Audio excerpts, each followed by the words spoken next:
Hello friends, ഇന്ന് ഞങ്ങളുടെ home ടൂറാണ് കാണിക്കുന്നത്. ഇതാണ് ഞങ്ങളുടെ വീട്. ഈ വീട് ഞങ്ങളൊന്ന് റിനോവേറ്റ് ചെയ്യാൻ പോവുകയാണ്. അപ്പോൾ റിനോവേഷന് മുമ്പ് എങ്ങനെയാണ് ഈ വീട് ഉള്ളത്, പിന്നെ എന്തൊക്കെ മാറ്റങ്ങളാണ് വരുത്താൻ പോകുന്നത് എന്നൊക്കെ ഈ ഒരു വീഡിയോയിൽ പറയാം. പിന്നെ ഒരു 12 വർഷം മുന്നേ ആണ് ഈ വീടിൻ്റെ മുകളിലത്തെ നില പണി കഴിപ്പിച്ചത് കേട്ടോ. അപ്പോൾ അതുകൊണ്ട് മുകളിൽ മാറ്റമൊന്നും വരുത്തുന്നില്ല, താഴെ മാത്രമാണ് റിനോവേഷൻ ചെയ്യുന്നത്. താഴെ ഫ്ലോറിങ് ഫുള്ളായിട്ട് മാറ്റി ടൈലാക്കണം. ഇപ്പോൾ കാവിയും അതുപോലെ തന്നെ പണ്ടത്തെ ആ ഒരു ടൈൽസും കാര്യങ്ങളൊക്കെയാണുള്ളത്. അത് മൊത്തം മാറ്റി ടൈലാക്കണം. പിന്നെ അറ്റാച്ച്ഡ് ബാത്റൂം ഇല്ല, താഴെ പുറത്താണുള്ളത്. അപ്പോൾ ഒരു ബാത്റൂം ഉണ്ടാക്കണം.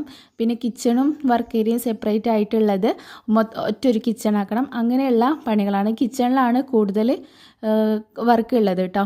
അപ്പോൾ അത് എന്തൊക്കെയാണെന്നുള്ളത് കാണാം കേട്ടോ. അപ്പോൾ ഇതാണ് ഞങ്ങളുടെ വീടിൻ്റെ സിറ്റ് ഔട്ട് ഏരിയ. ഇങ്ങനെ സൈഡിലൂടെയാണ് കേട്ടോ സ്റ്റെപ്പ് ഉള്ളത്. പിന്നെ ഇതാ ഇവിടെ ഒരു തൂണും അവിടെ ഒരു ഗ്രില്ല് കണ്ടില്ല, അതുകൊണ്ട് ഈ ഒരു സൈഡിലും ഗ്രില്ല് ഉണ്ടായിരുന്നു. അത് തുരുമ്പ് വന്നിട്ട് പൊട്ടി വീണതാണ് കേട്ടോ. മറ്റേതും തുരുമ്പ് വന്ന് കേട് വന്നിട്ടുണ്ട്. അപ്പോൾ അതൊക്കെ മാറ്റിയിട്ട് അവിടെ നമുക്ക് ഇരിക്കാൻ പറ്റുന്ന രീതിയിലൊരു സ്ലാബ് ചെയ്യാനാണ് വിചാരിക്കുന്നത്. 2 സൈഡിലായിട്ട് സ്ലാബ് ചെയ്യണം. അപ്പോൾ നമുക്ക് ഇരിക്കാനുള്ള സൗകര്യം ഉണ്ടാവുമല്ലോ. പിന്നെ അതുപോലെ തന്നെ ഫ്രണ്ടിലുള്ള ഡോറും ജനലൊക്കെ ഈ ചെതൽ വന്നിട്ട് കേട് വന്നിട്ടുണ്ട്. അത് മാറ്റിയിട്ട് പുതിയ ഡോറാക്കണം. പിന്നെ ഇതാ നമ്മൾ വീട്ടിലേക്ക് കടക്കുമ്പോൾ ഇടത്തെ സൈഡിൽ തന്നെയായിട്ട് ഒരു ചെറിയ റൂമുണ്ട്. അവിടെ ഇതേപോലെ ഒരു കട്ടിലും അലമാരയും ഒക്കെ ഉണ്ട് കേട്ടോ. ഈ റൂമിൽ നമ്മൾ ആ ഫ്രണ്ടിലുള്ള ആ ഒരു ജനവാതിൽ മാറ്റണം, അതും ചെതൽ വന്നിട്ടുണ്ട്. പിന്നെ ഡോറൊക്കെ കണ്ടില്ല, പൊട്ടിയിട്ടുണ്ട്. അപ്പോൾ ഡോറും മാറ്റണം. അങ്ങനത്തെ കാര്യങ്ങളൊക്കെയാണ് ഈ റൂമിൽ ചെയ്യാനുള്ളത്. പിന്നെ ഇതാ നമ്മൾ ആ റൂമിൽ നിന്ന് നേരെ മുന്നോട്ട് വരുമ്പോൾ നീളത്തിലുള്ളൊരു പാസേജാണ് കാണുന്നത്. ഇടത്തെ സൈഡിലായിട്ടാണ് ഡൈനിങ് ഹാളും അതുപോലെ തന്നെ റൂമും ഒക്കെ ഇങ്ങനെ നീളത്തിലുള്ളൊരു സ്ഥലമായതുകൊണ്ട് നീളത്തിലാണ് കേട്ടോ വീടുള്ളത്. അപ്പോൾ അതാ ഈ ഒരു സൈഡിലായിട്ട് ഡൈനിങ് ഹാളുണ്ട്. അവിടെ നമ്മൾ മേശ അതുപോലെ തന്നെ TV, സ്റ്റെയർ കേസ് അങ്ങനെയെല്ലാം വെച്ചിട്ടുണ്ട്. ഇവിടെ ഒരു TV യൂണിറ്റ് സെറ്റ് ചെയ്യാൻ വിചാരിക്കുന്നുണ്ട്. പിന്നെ ഡൈനിങ് ടേബിളൊക്കെ ഒന്ന് മാറ്റി നല്ല ചെയറും കാര്യങ്ങളൊക്കെ സെറ്റ് ചെയ്യണം ഇൻഷാ അല്ലാ. പിന്നെ ഈ ഒരു സ്റ്റെയർ കേസിൻ്റെ റെയിലിങ് ഇപ്പോൾ അടുത്ത് ചെയ്തതാണ് കേട്ടോ. അതിന് പെയിൻ്റ് ഒന്നും ചെയ്തിട്ടില്ല, ഈ റിനോവേഷൻ കഴിഞ്ഞിട്ട് ചെയ്യാമെന്ന് വിചാരിച്ച് വെച്ചതാണ്. പിന്നെ ഡൈനിങ് ഹാളിൻ്റെ നേരെ ഈ ഒരു സൈഡിലായിട്ടൊരു ജനലുണ്ട്. അപ്പോൾ ആ ഒരു ഭാഗത്ത് ഒരു യൂസ്ഫുൾ ആയിട്ടുള്ള ഒരു ഐഡിയ ചെയ്യണമെന്ന് വിചാരിക്കുന്നുണ്ട്. അപ്പോൾ അത് എന്താണെന്നുള്ളത് ഞാൻ ഈ ഒരു വീഡിയോയിൽ പറയുന്നില്ല കേട്ടോ. അത് ഇൻഷാ അല്ലാ റിനോവേഷനൊക്കെ കഴിഞ്ഞിട്ട് കാണിക്കുന്ന ഹോം ടൂറിൽ കാണിച്ച് തരുന്നുണ്ട്. പിന്നെ ഇതാ നമ്മൾ ഫ്രണ്ടിലോട്ട് പോയാൽ സ്റ്റെയർ കേസിൻ്റെ താഴെയായിട്ട് വാഷിംഗ് മെഷീനും അതുപോലെ തന്നെ വാഷ് ബേസിനും വെച്ചിട്ടുണ്ട്. അപ്പോൾ വാഷിംഗ് മെഷീൻ അവിടെ നിന്ന് മാറ്റണം, എന്നിട്ട് അവിടെ ഒരു സ്റ്റോറേജ് ഏരിയ ആക്കണമെന്ന് വിചാരിക്കുന്നുണ്ട്. പിന്നെ ഈ ഒരു വാഷ് ബേസിന് നമ്മൾ ഇപ്പോൾ ഒരു കൗണ്ടർ ടോപ്പ് വാഷ് ബേസിന് ഉണ്ടല്ലോ, അതാക്കി മാറ്റണം. അപ്പോൾ അങ്ങനെയൊക്കെയാണ് ഇവിടെ ചെയ്യാൻ വിചാരിക്കുന്നത്. അത് കഴിഞ്ഞാൽ നമ്മളുടെ നെക്സ്റ്റ് മെയിൻ റൂമാണ്. അത് നമ്മൾ നേരത്തെ കണ്ട റൂമിനെക്കാട്ടി കുറച്ചും കൂടി വലുപ്പമുണ്ട് കേട്ടോ. അപ്പോൾ ഈ റൂമിൽ നിന്ന് ഒരു അറ്റാച്ച്ഡ് ബാത്റൂം ചെയ്യാനാണ് വിചാരിക്കുന്നത്. നമ്മൾ ആ കട്ടിലൊക്കെ ഇട്ട ആ ഒരു മൂലയില്ലേ, അവിടെ നിന്ന് ഒരു ഡോറ് കൊടുത്തിട്ട് ഇതിൻ്റെ അപ്പുറത്ത് കിച്ചണാണ്. അപ്പോൾ കിച്ചണിൻ്റെ ഒരു കോർണർ നമ്മൾ ബാത്റൂം ആക്കിയിട്ട് അതിൻ്റെ വാതിൽ ഈ റൂമിലേക്ക് വരുന്ന രീതിയിൽ ചെയ്യാമെന്ന് വിചാരിക്കുകയാണ് കേട്ടോ. അപ്പോൾ കിച്ചൺ കാണുമ്പോൾ എന്താണെന്നുള്ളത് ഞാൻ പറഞ്ഞുതരാം.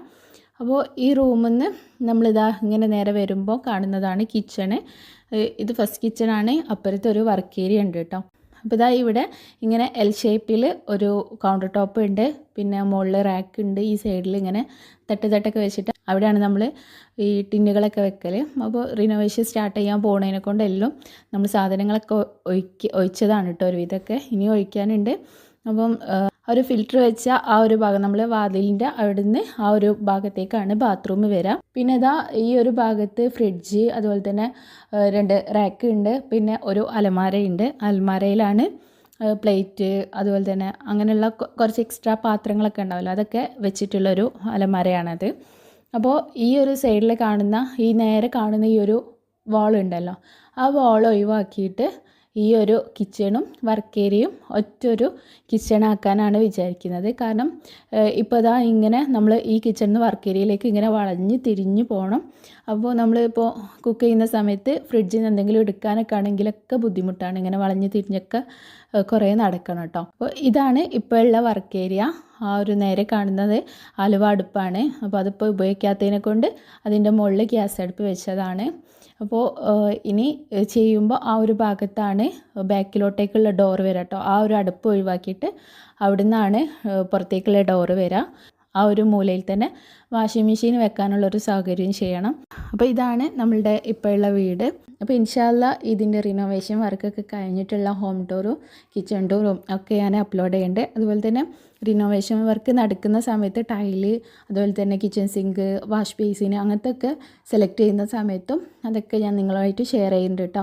അപ്പോൾ ഇനി വീട് പണിയായിട്ട് ബന്ധപ്പെട്ടിട്ടുള്ള കുറച്ച് വീഡിയോസും കാര്യങ്ങളൊക്കെ ഉണ്ടാവും കേട്ടോ. അപ്പോൾ അതൊക്കെ കാണാൻ ഇഷ്ടമുള്ളവരാണെന്നുണ്ടെങ്കിൽ ചാനൽ സബ്സ്ക്രൈബ് ചെയ്യാം കേട്ടോ.